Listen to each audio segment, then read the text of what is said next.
Thank you. ಇದೇ ಜೋಶು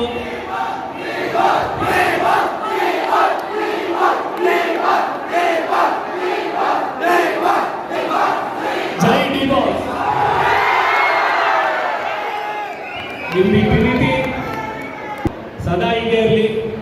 ನಮ್ಮ family ಇಡೀ ನಿಮ್ಗೆಲ್ಲರಿಗೂ ಚಿರಋಣಿ ಆಗಿರ್ತೀವಿ ಜೀವನ ಇಡೀ. ಆ್ಯಂಡ್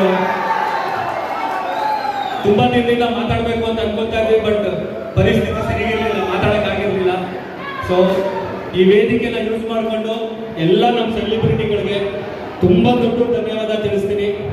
ಯಾಕಂದರೆ ಇವತ್ತು ನಾವು ಏನಿದ್ದೀವಿ, ಏನು ಹೆಸರು ಮಾಡಿದ್ದೀವಿ, ಏನು ನಮ್ಮ ಎಫರ್ಟ್ಗೆ ಪ್ರೋತ್ಸಾಹ ಕೊಡ್ತಾ ಇದ್ದೀರಾ, ಅದೆಲ್ಲನೂ ನಮ್ಮ ಡಿ ಬಾಸ್ ಫ್ಯಾನ್ಸು, ನಮ್ಮ ಸೆಲೆಬ್ರಿಟಿಗಳು ಆ್ಯಂಡ್ ಕರ್ನಾಟಕ ಚಿತ್ರಪ್ರೇಮಿಗಳು. ಆ್ಯಂಡ್ ಥ್ಯಾಂಕ್ ಯು ಎಲ್ಲದಕ್ಕೂ. ಆ್ಯಂಡ್